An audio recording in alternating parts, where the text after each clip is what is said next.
for you.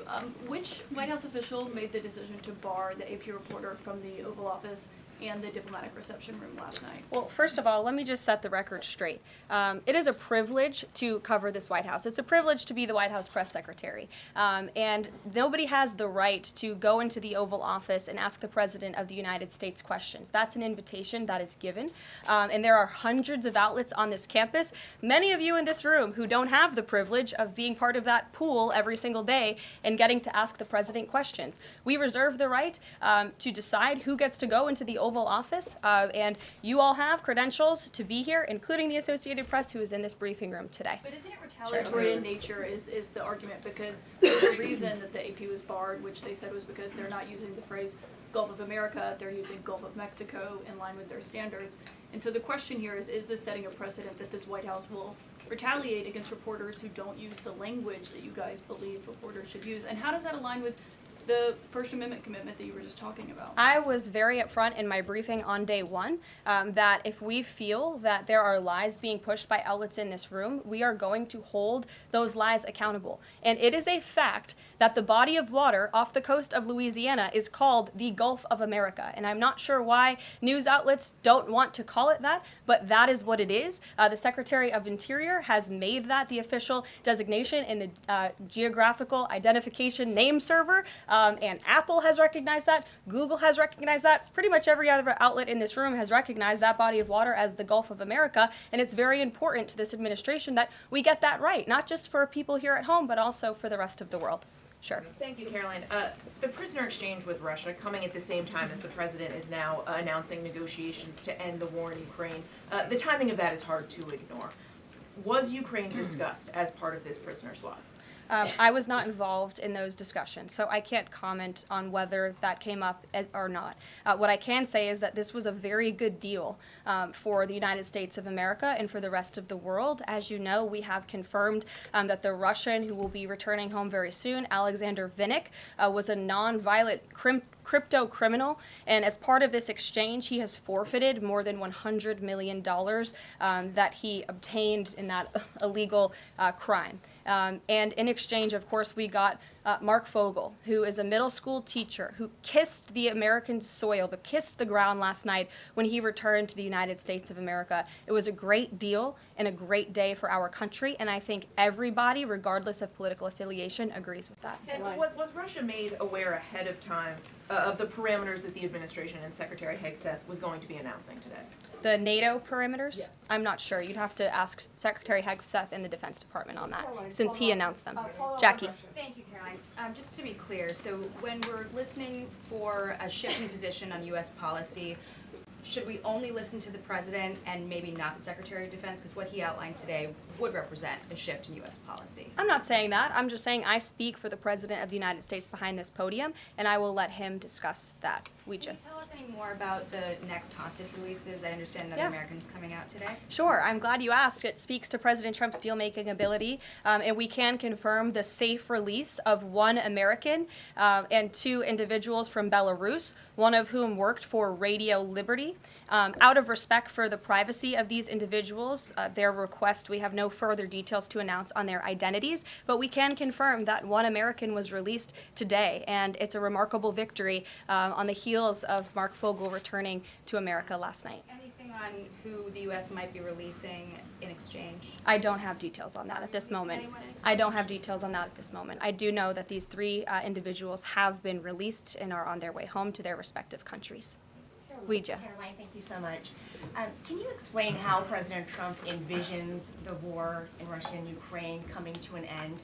Does he expect Ukraine to hand over all the territory in question? Again, these negotiations are ongoing. I will allow the president to divulge any red lines that he may set, but I think as deals in the past have come to fruition, the president has proven one of the things that makes him a very effective negotiator is not revealing what he's anticipating from both sides, but he is at the forefront of these negotiations in addition to the very qualified individuals who he's tasked with speaking to both President Putin and President Zelensky. And speaking of deals, a meeting with the President of the United States offers any foreign leader credibility. Was it part of the prisoner swap with Fogel that President Trump agreed to meet with Putin? Again, I was already asked this question. I said I was not made aware of that, but we can certainly get you an answer on that. I'll check in with the NSC. Sure, Monica. Thanks, Caroline. It's clear that this administration is dedicated to both truth and transparency. We know that with DOJ, but we also know that because this administration recently announced it's going to declassify the assassinations of Martin Luther King Jr., JFK, and RFK. I'm wondering, is it likely that we're going to see more information regarding the assassination attempts on the president's life while he was on the campaign trail? In regards to the assassination of the individuals you mentioned, President Trump signed that executive order directing the respective agencies to do it. I know that that process continues and is ongoing. He's committed to transparency in the declassification of these very important files that I think many Americans are not only interested in learning about, but also have the right to know about. As for the two heinous assassination attempts on the president's life, he's spoken to this publicly. I've spoken to him about it privately, and as he said publicly to all of you, he feels he has a right to know about further information about the individuals who tried to kill him, tried to take his life. And so, if and when we get that information, I'll leave it up to the president to decide whether or not he would like to reveal it. But I believe in the effort of transparency that we've seen consistently from this president, he certainly will. Daniel. Thanks, Caroline. I wanted to ask you about the $59 million that FEMA sent to New York City migrant hotels. Secretary Kristi Noem just put out a statement saying that she clawed back the full payment that FEMA activists unilaterally gave to NYC migrant hotels. She wrote, "Mark my words, there will not be a single penny spent that goes against the interest and safety of the American people." What does the response of the Trump administration send to any federal bureaucrats that are thinking about obstructing the president's agenda? They will be held accountable. The president is signing executive orders daily, and he expects all officials across the administration, regardless if they are a political appointee or if they are a career bureaucrat, to adhere to the will of the American people and the 77 million Americans who reelected President Trump. He is here for a reason, and he is focused every day on implementing his administration's goals and sending $59 million to a migrant hotel to house illegal immigrants when there are still people in North Carolina and California who have not received FEMA funding is not something that this administration is going to tolerate. Deanna. Thank you so much, Caroline. One on New York and one on Russia, please. On New York City Comptroller Brad Lander is accusing DOJ of clawing back $80 million that was intended for New York City FEMA funding. Wondering if you've heard about that figure, if that figure is accurate, and why that money was taken back. I have not heard about that figure. DOJ is moving very quickly, but I can get the receipts and gladly send them to you. I know that story is likely of great interest to the New York Post. And then one John. on Russia, please. Sure. Is President Trump waiting for a kind of signal or an action from Putin to go to Russia? And would he be willing to go to Ukraine in the future? I don't have any decisions to make on the president's potential visit to Russia or any in-person meeting at this time. John. Thanks a lot, Caroline. Two questions, one on foreign policy, one on domestic policy. Following up on the president's call that he had with President Putin, does the president view Russia, does he view President Putin as an ally, as a partner, as a competitor, or as an adversary? I believe this nation views Putin and Russia as a great competitor in the region, at times an adversary, but as the president has said as well, he enjoys having good diplomatic relationships with leaders around the world, finding that common ground, also calling them out when they are wrong, and leading from a position of peace through strength. That's the president's greatest strength, and we've seen that again, time and time again. And then as you pointed out in your statement regarding the confirmation of Tulsi Gabbard, there was one Republican who voted against the nomination of Tulsi Gabbard. It was Senator Mitch McConnell. Similarly, how does the administration view Senator McConnell? Can he be a partner in the president's legislative agenda? Are you disappointed that he voted against not only Tulsi Gabbard, but also Pete Hegseth to be the defense secretary? I think we're greatly disappointed in any Republican who chooses willfully to vote against the president's exceptionally qualified cabinet nominees and picks to lead his America First administration.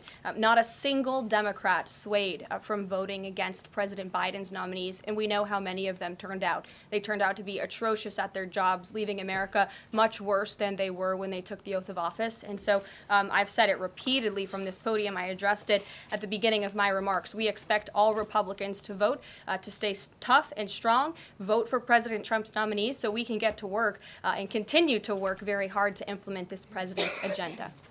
Sure. Thank you, Caroline. On South Korea is currently in a chaotic situation. How does the President Trump react to the current chaotic situation in South Korea? Secondly, if South Korea needs help from United States, what role do you think the U.S. will play? Sure. I haven't spoken to the president about the ongoing situation in South Korea. I would defer you to his previous statements. And I can also see if I can get you something new from the National Security Council, who I'm very confident the officials that are focused on South Korea are on this. I just haven't spoken to them about it, but I'm happy to provide that for you. Yes. Thank you, Caroline. Does Elon Musk have power of the presidency? Absolutely not. Right. That's I a asked that ridiculous question.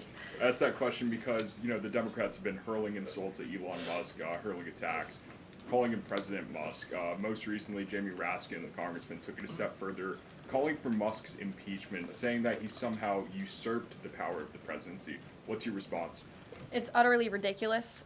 Elon Musk addressed this in the Oval Office yesterday. The president addressed it as well. Elon Musk is serving at the pleasure of the president, just like everybody else on this team. He takes directives directly from the president of the United States. And I think some of the comments that you referred to are nothing more than a failed attempt from the media and from Democrats to try to sow division in this White House. We saw them do it in the first term. We're not going to let them do it in the second term. This is a unified team who is working at the pleasure of the president to do what's right for the American people. I have one more quick housekeeping note before I leave you all today.